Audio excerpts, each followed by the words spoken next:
All right, welcome. Hi, my name's Shay Coker.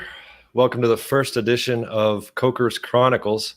Today, I'm excited to have one of the most lucid economic thinkers of our time, Jeffrey Tucker from the American Institute of Economic Research.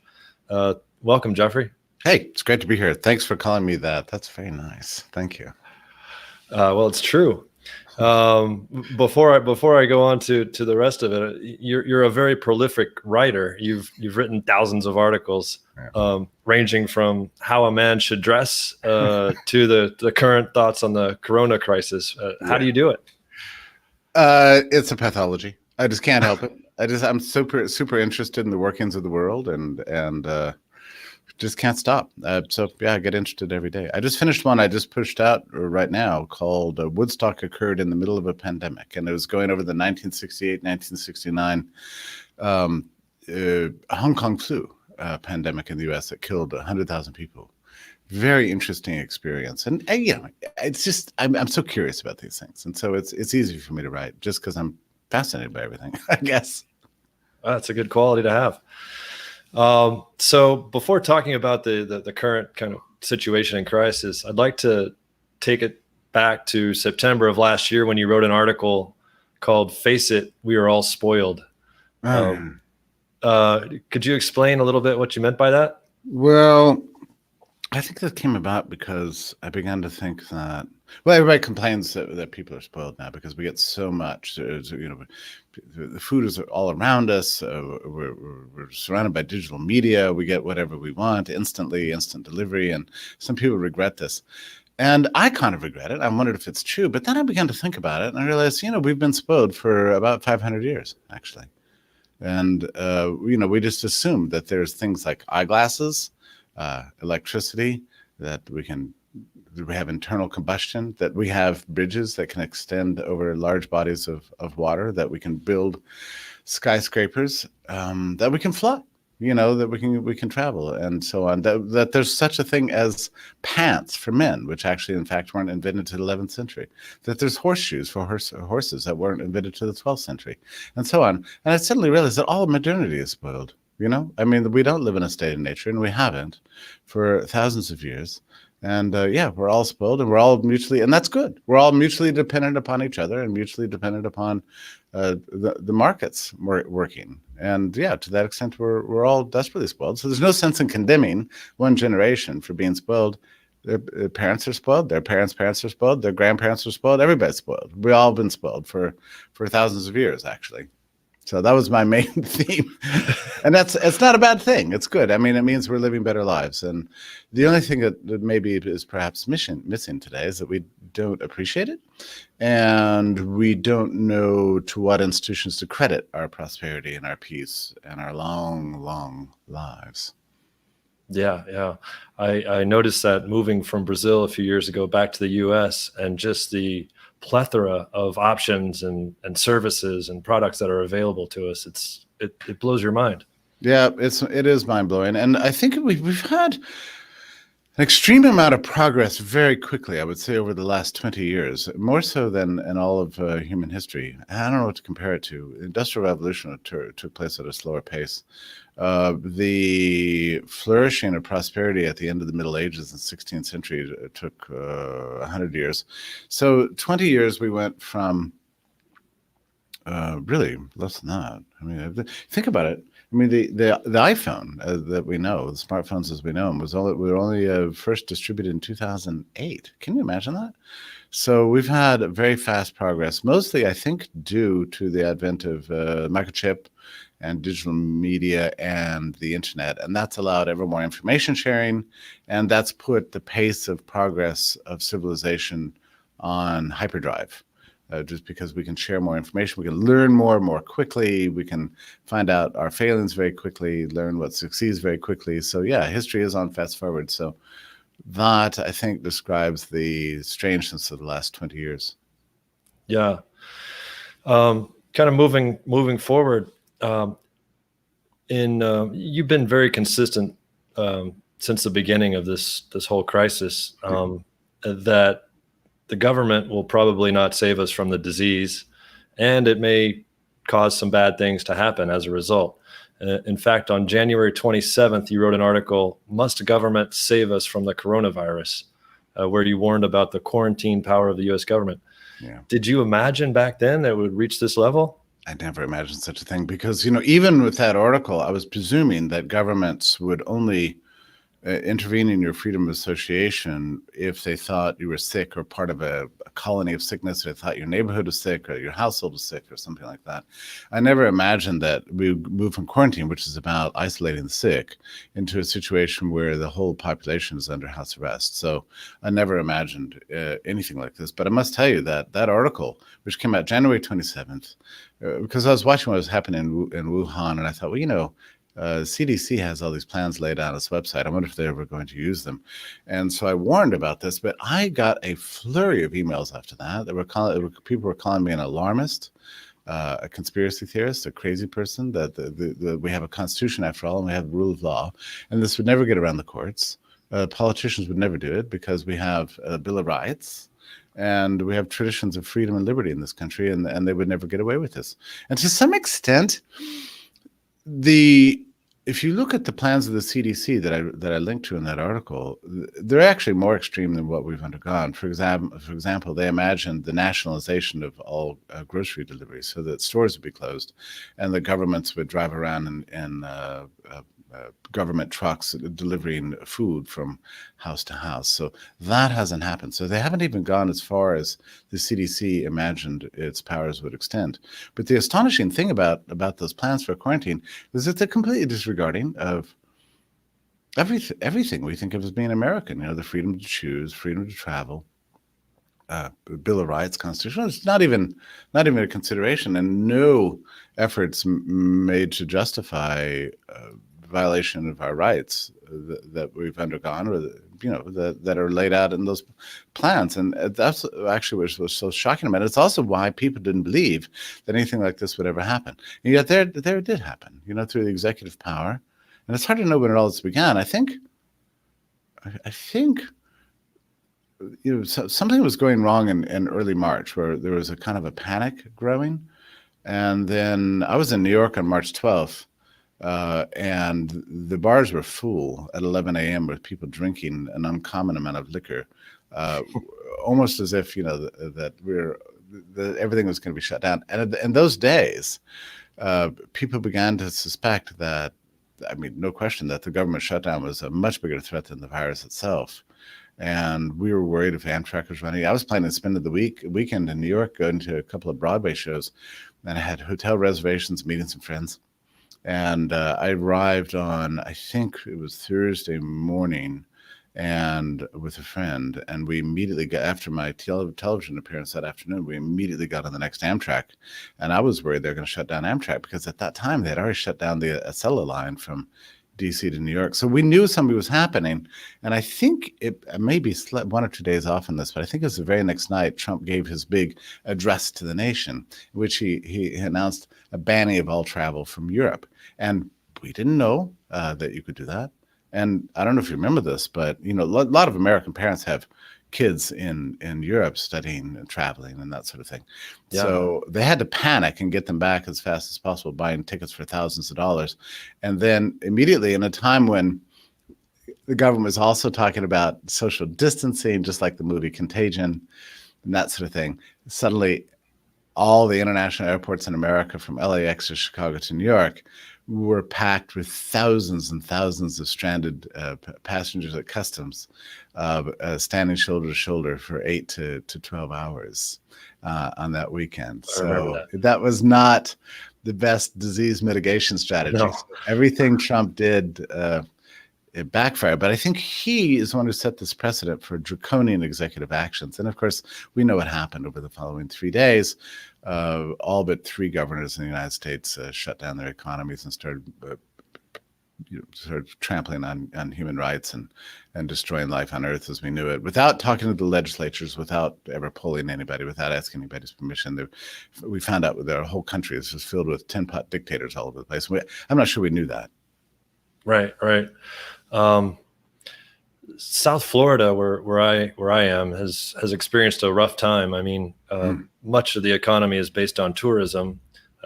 cruises, beaches, restaurants, hotels, bars, nightclubs, shows, events, everything's closed down or canceled. How did we get to this point where businesses are arbitrarily closed down, subjectively deemed essential or non-essential, and where millions of people have been prohibited from earning money and putting food on the table? I think we're going to be talking about this for the next several decades, actually, to try to understand exactly how this happened. But this distinction between essential and non-essential actually grows out of the CDC's plans. If you go back to 2005, I think the president then was George W. Bush, and he might have been the first president to lay out what amounts to a national central plan for dealing with pandemic disease, and the disease in those days was the avian bird. I think it was a bird flu. Yeah, it was a bird flu. This was not H1N1 from 10 years ago. This would have been the bird flu of 2005, and they had laid out really this central plan that would distinguish between essential and non-essential businesses, which is, economically ridiculous. I mean, the whole point of a market is that everything's connected and everything is networked, and you can't just cut off some parts and leave the other parts running. There's no such thing as shutting down an economy. It's ridiculous. You can only destroy human rights and destroy property and capital formation. And that's exactly what happened. But so this was already kind of mapped out 15 years ago, but we didn't pay much attention because, I think Americans are kind of by now, like most people in the world, used to governments doing stupid things or having ridiculous plans. We mostly assume that they'll never deploy them. Something happened in this case, and that's where it gets mysterious, really. It's like, why did we deploy it in this case? Because the virus, by historical standards, is not that serious. And even if it were, I don't think the central plan is ever better than freedom as a solution to any problem. But so I think it might have something to do with the fact that we've got, in all of our pockets, a phone that's constantly blowing up and giving us notifications about the number of people dying and warning us about the coming frenzy. And then combine that with March 16th, we had Neil Ferguson from the Imperial College of London come out with a model, the code of which he's only revealed last week. It was never peer reviewed, warning of 2.2 million deaths. And so that gave the sense that we're all probably going to die. And so that tends to scare you a little bit. And then we didn't have testing because the CDC blocked testing. They threw away the World Health Organization tests that the World Health Organization had sent. They made their own tests that didn't work. By the time private labs had fixed it, CDC had withdrawn that test. They banned private labs from distributing tests or innovating them, and so on. So it was like this perfect storm that hit us in the course of something like 1 week in the middle of March. And so then at that point, civilization unraveled. I had a sense, I'm sure you did too, of just having fallen down a well and there was no bottom. It was getting darker and darker and darker. It's unbelievable that this ever happened. I think that what we're going to be seeing over the next year or two is everybody who favored the lockdown is either going to deny it or blame somebody else. So all the governors will say, look, it was against my better instincts, but the CDC was making me do it. The Trump administration was pushing this. The FDA was making this happen. The Justice Department was leaning on me. I just went along with what the experts said. So the Trump administration is going to own this no matter what happens. I don't care that his opponents actually wanted the worst. He's going to own this thing. And then there's going to be a new generation of politicians saying that this was a terrible mistake, and they're going to unseat, I would say, almost every existing office holder. So we're facing what amounts to a political revolution in the coming 24 months. How did, perhaps you can shed some light on this, but how did it come to a question of, if you're either supporting the economy or you want to kill all the grandmas in this world? Yeah, this seems to have been the thinking.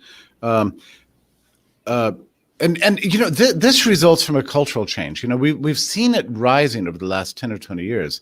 This opposition to the market economy, opposition to commercial society, to capitalism.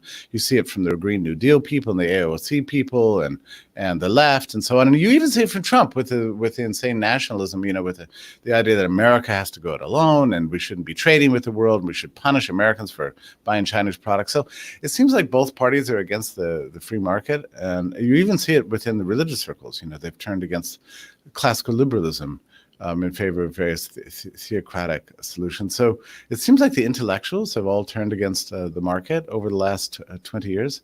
Academia has gotten worse and worse. And, it's very interesting. It's like, I've been sounding the alarm on this. I and many others have been sounding the alarm on this for a long time.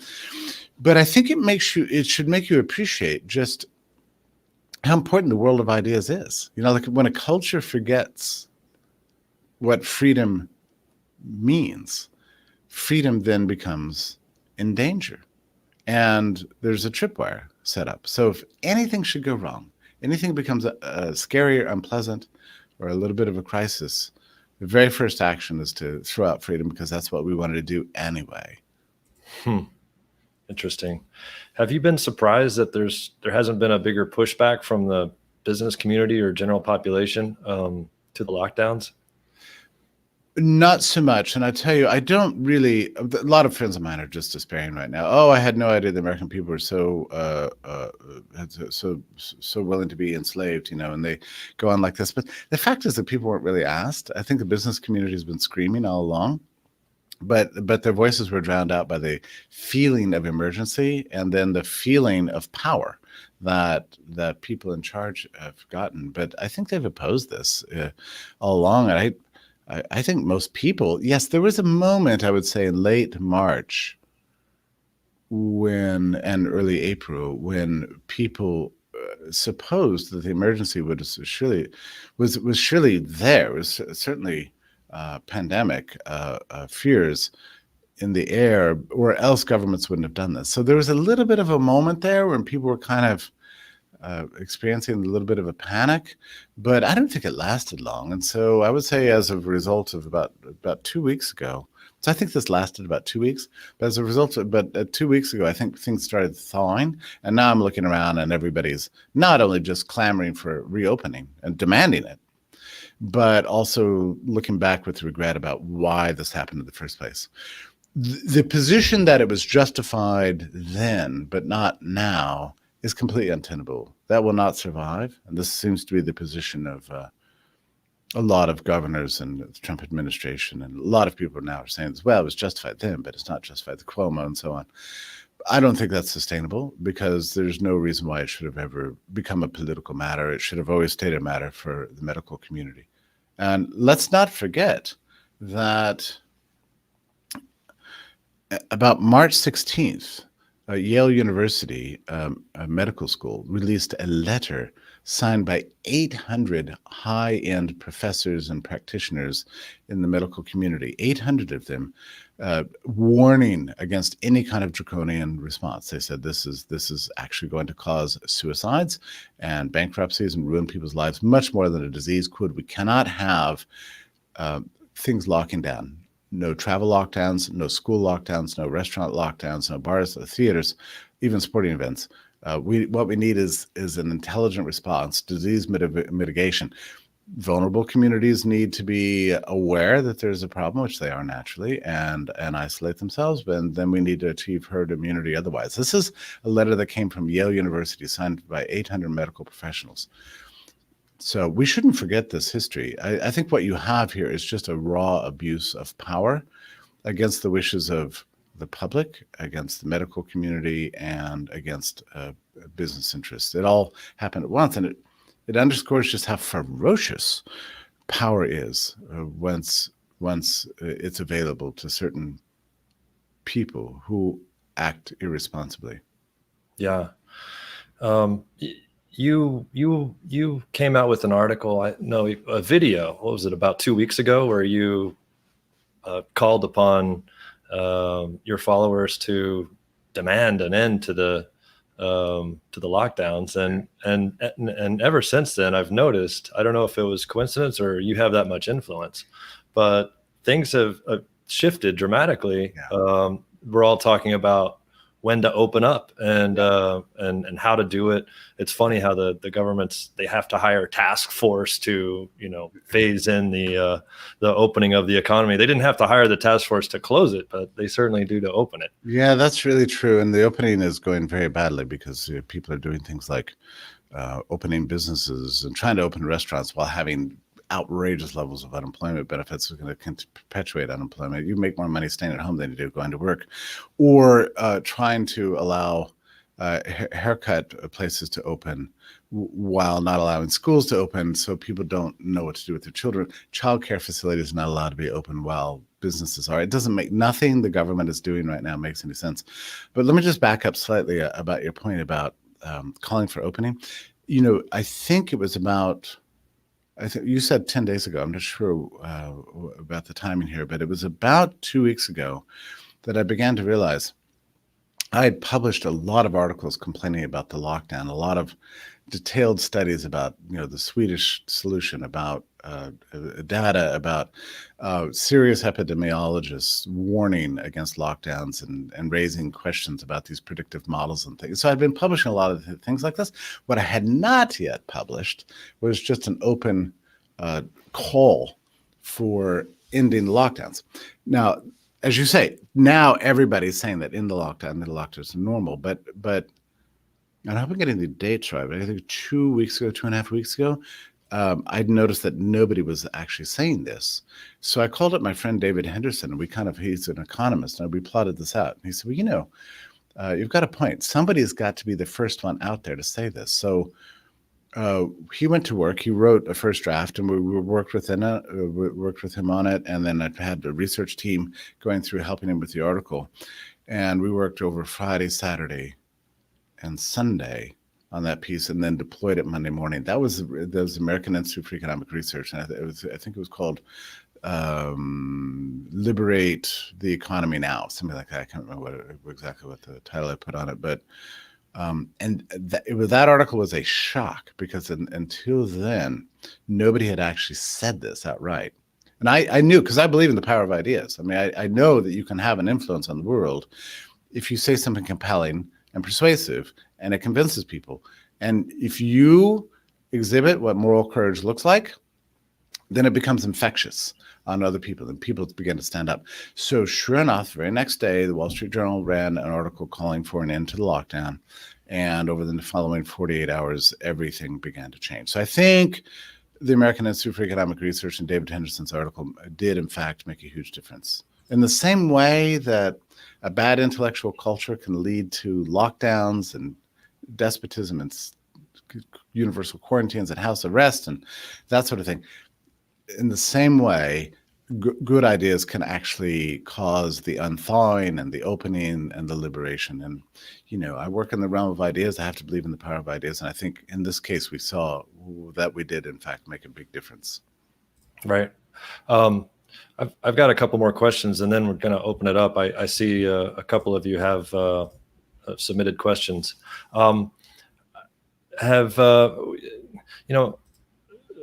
People still justify these lockdowns, saying that thousands of people are dying, and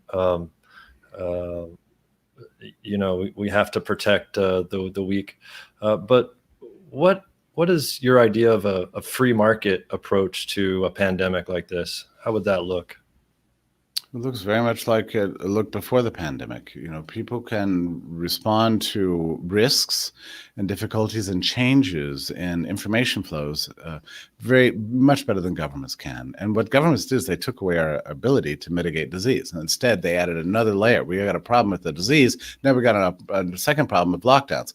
People naturally, vulnerable populations, naturally want to stay away. And you ask any person over 70, they know to get outdoors or to isolate themselves, not be in crowds during the flu season. They know if you're vulnerable to disease. And we've known for 70 years or longer, really 100 years, that these kinds of viruses really profoundly dangerous for older people with comorbidities. We've known this for a very long time. So if you have that knowledge in the population, you don't have to do anything. You just let things play themselves out. Now, there's a very interesting thing here concerning herd immunities and the non-vulnerable populations, namely younger people. Epidemiology and immunology has known now since at least the end of World War II that the best way to fight off a disease is through letting it burn itself out through herd immunity. We learned that through measles, chickenpox, mumps, and every other virus that's come along. And I just this morning wrote about the Hong Kong virus of 1968, which killed 100,000 Americans and swept through the Northeast and burned itself out a year later. There's in the middle of that Woodstock occurred, okay? So Woodstock was spreading this virus very widely among a non-vulnerable population. And that's good because then you build up immunity. So my parents' generation knew this about viruses. They had a whole protocol associated with the new virus that came along. It's like, if you get it, they celebrated you. Like, oh, you're sick. Here's a special toy for you. Here's ice cream. Here's a blanket. Here's some Vicks Vapor Rub. Here's a humidifier in your room. There's a whole protocol associated with it. And they would always treat me warmly and smile the whole time and said, this is good because you're developing immunities. This is what you need. And then meanwhile, the older people were not allowed into the house whenever there was sickness. So that's the way we dealt with it in 1968. And in 1968, like I say, it was a very deadly virus. And this one even killed infants, by the way, unlike COVID-19, which doesn't. There's basically no risk at all for anybody under the age of 16. And if you're healthy, there's a very low risk for anybody under the age of 70. So this is compared to Hong Kong flu, which is much more aggressive and random. Again, it killed most people over 65. And by the way, we only lived to 68 back in those days. Now we live to 79. So it's a completely different world. Also, we only had 200 million people. Now we have 328 million. So it's a completely different world. I mean, like if you extend out the numbers, we're looking at infection rates closer to 250,000 if you want to do that kind of extrapolation now. But the point is we knew how to deal with it. And it wasn't through lockdowns, shutdowns, and everything else. It was through intelligent action, through free markets and widespread testing, availability of testing, and experimentation to find vaccines and seeking herd immunity. That's the way free societies have always dealt with this. Now, I'm telling you these tales, and you're sitting there maybe thinking, that's a weird world you're describing. How did we lose that information? And to me, that's a very interesting question. Like, if in 1968, everybody knew about modern germ theory, people knew about viruses, immunological theory, herd immunity, who was vulnerable, who was not, and what you should do. How is it in the 2020 everybody flew into a panic? And I think that's a really interesting question. In my article that I wrote this morning, I linked to a history of scurvy, which is a classic example of lost medical knowledge. So in the 16th century, when boats were traveling all over the world, they had a huge problem with scurvy.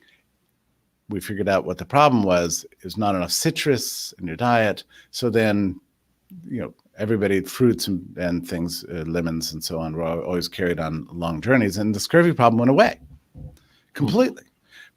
In the 19th century, people start getting scurvy again because people stopped taking the necessary efforts to fix it.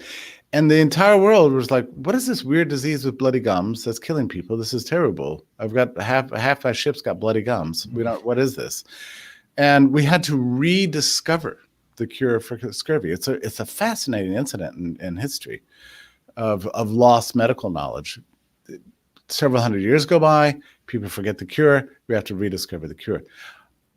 I'm not prepared to say that's what's going on now, but it kind of looks like it. Like, how is it possible that my own dear mother, who's still alive, and I talked to her about the Hong Kong virus the other day, and she said, "Oh yeah, I remember that."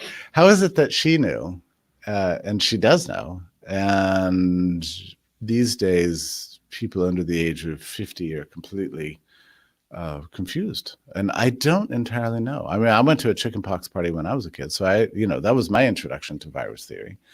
You get to chickenpox young, and then we all knew you get it when you're young, so that way you could be protected against it when you're older. We knew this. Not universally true for all viruses. Every virus is slightly different, but we had a general idea. That knowledge seems to have evaporated because of a variety of reasons, and we're just having to rediscover this now. I mean, do you realize like just 1 month ago, nobody was talking about herd immunity? I mean, it's amazing. People are thinking that if there's a disease, all you can do is get away from it. You're supposed to hide in your hovel. Now, that is a medieval theory of viruses. It has nothing to do with what we've known for a century. So where this knowledge went, it's a mysterious case. I'm looking forward to serious medical historians explaining what happened here. Yeah, no doubt.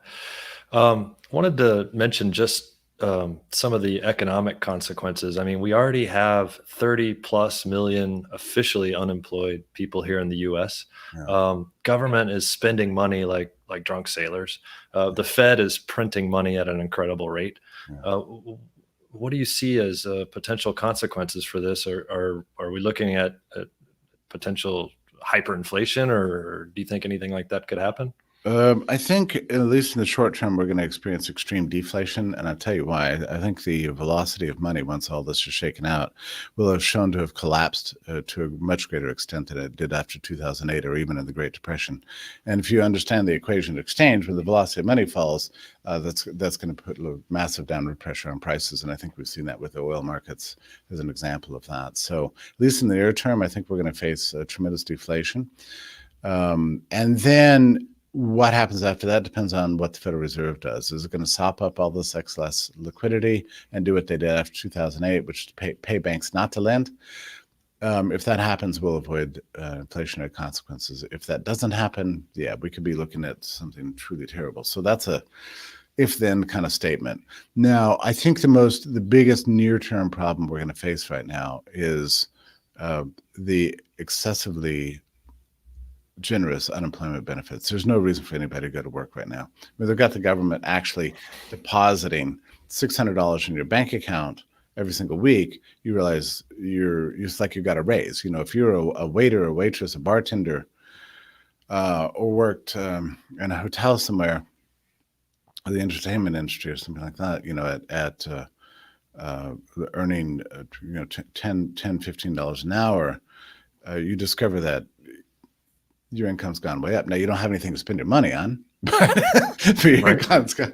So it's going to be a major, major problem for any business opening to even be able to recruit workers. So I think we're looking at 20% unemployment for the next 6 months, and we've got to get rid of all this incredible nonsense if we're ever going to start again. So that's a major problem. But there is historical precedent for this. Britain, after the Second World War, had ridiculously extreme unemployment benefits and realized that that's what was causing the unemployment to be so high, and it was eventually just completely repealed, and the labor unions were broken, and the UK eventually flourished throughout the 1950s, but only once they had made those changes. So we're going to have to figure that out, and it's got to happen very, very soon. Right. Switching gears a little bit, you recently wrote about, I can't remember exactly the article, but it says, but you said, I think it was last week, you said, everyone I know misses the office. They want to be be on a schedule, see friends again, experience the joys of collaboration, share jokes, munch on the office donuts. Do you think people will be able to do that? Yeah, the office is coming back. I disagree with everybody about everything, but people say, "Oh, now everybody's going to be hanging out in Zoom." Everybody's sick of Zoom. No kidding. Yeah, digital media. It's like fed up with it. The house, forget it. But the dogs and the kids and marriages are breaking up all over the place. Marriages that were barely surviving, now suddenly you've got home and work combined and stepping all over each other. People, you'd like to think a crisis would bring out the best in all of us, No, it's absolutely brought out the worst in all of us. People are blowing up at each other, and God knows the domestic abuse cases that we're going to be facing. It's just unbelievable. So yeah, people are going to be desperate to get out. I think the bars, the theaters are going to fill. The planes are going to be full. People are going to be traveling all over the world as second they're allowed to, and the office is your friend, and we're going to rediscover that very, very quickly here.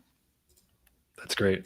In 2017, you wrote an article called "A Tribute to the Warehouse," and you said that the warehouse has been a feature of the commercial world since the most ancient times. A lot of my viewers work in commercial real estate and industrial sector, especially.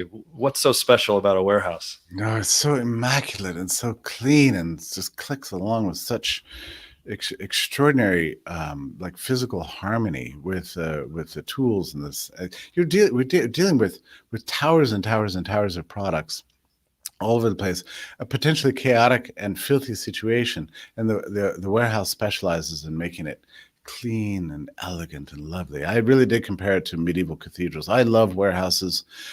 The echo and the chilly temperatures and the humming of machines and the looking at the underneath side of the commercial sector and seeing how it all plays out, and the speed at which things can be taken from 100 feet up in the air down to the ground, and then pulled and put on machines, thrown into packages, and sent out the door to get on trucks. It's an absolutely beautiful and inspiring experience. I've spent not enough time in warehouses. I mean, most people haven't actually.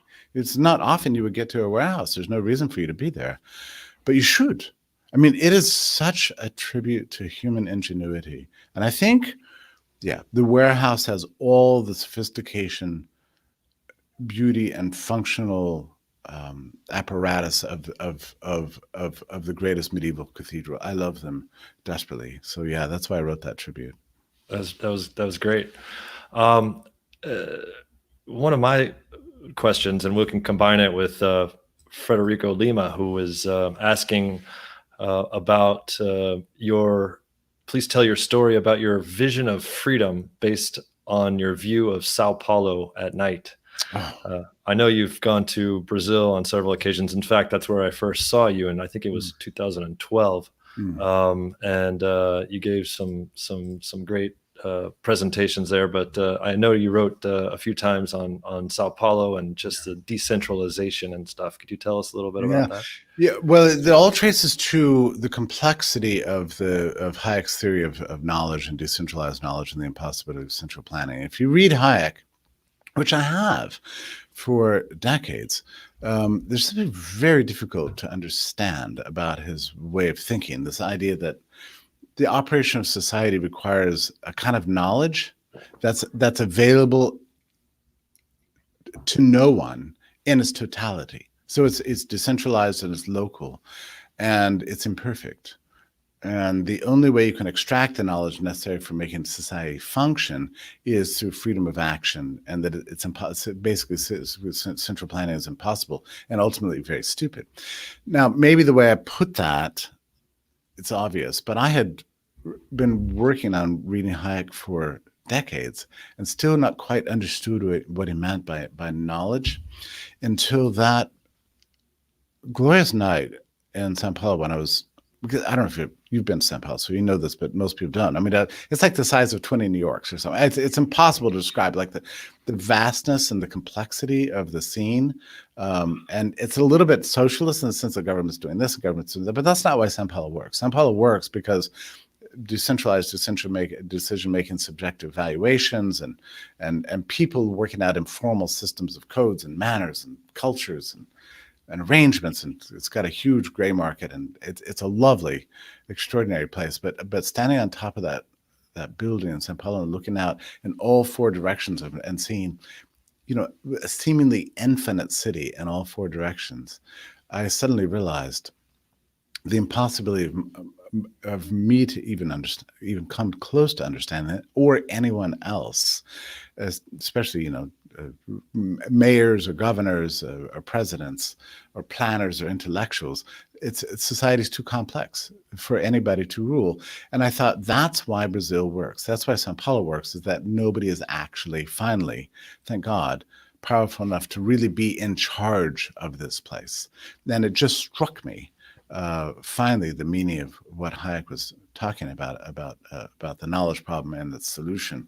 And then I, with that revelation in my head, I turned over to a couple that was standing, I think, to my left, and the girl was looking into the eyes of the man, and he was courting her, and she was courting him. And I realized that what they were trying to do was themselves overcome the knowledge problem, because ultimately she doesn't know what he's thinking, and he doesn't know what she's thinking. And so they're giving off signals to each other to try to figure out a cooperative relationship. And how it ended, I don't know. But I realized that this knowledge problem is a universal one. And it's not just about people connecting. It's even about ourselves. Even our knowledge of ourselves is proximate. And a lot of the knowledge that makes our own lives tick is opaque and inchoate and inaccessible. So life is complex. Life is very complex, and that's why we need freedom more than anything else. Yeah. Trey Chastain says, being a part of the military and having given up my freedom to protect freedom, I think this is a good thing for Americans. Do you think that this is going to have a positive or negative influence on social interactions in the future? I assume he's talking about the crisis. Yeah, I have no question in my mind that it's going to be positive.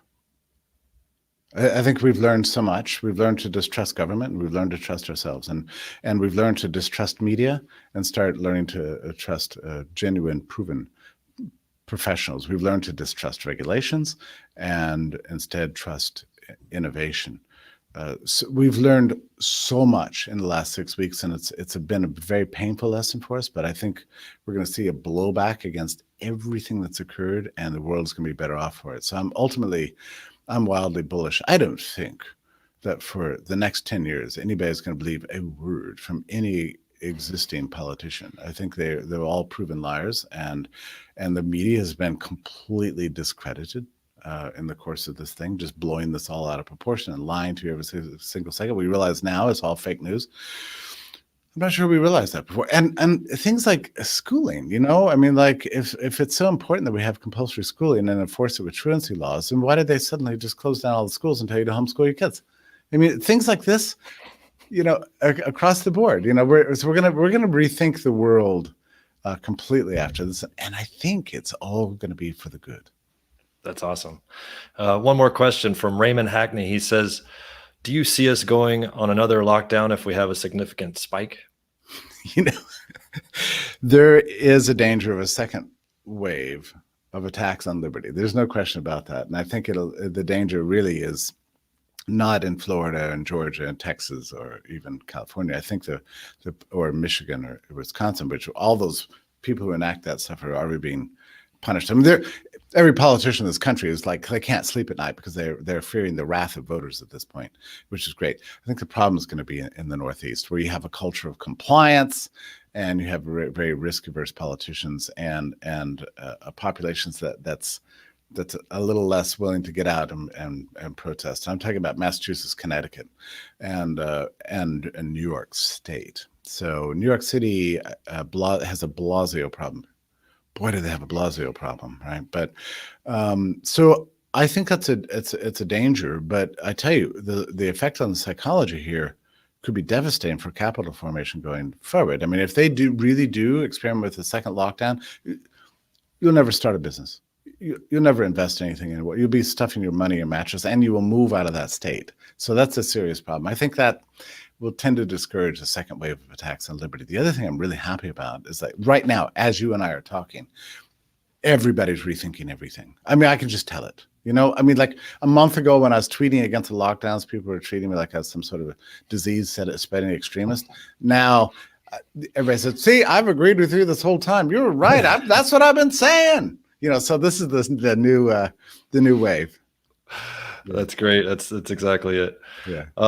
Perfect. Well, hey, Jeffrey, thanks a lot for your time. It's been a very enriching debate, not debate, but discussion. So thanks again. Okay, it's my pleasure to be here. Thank you so much for having me. All right, appreciate it.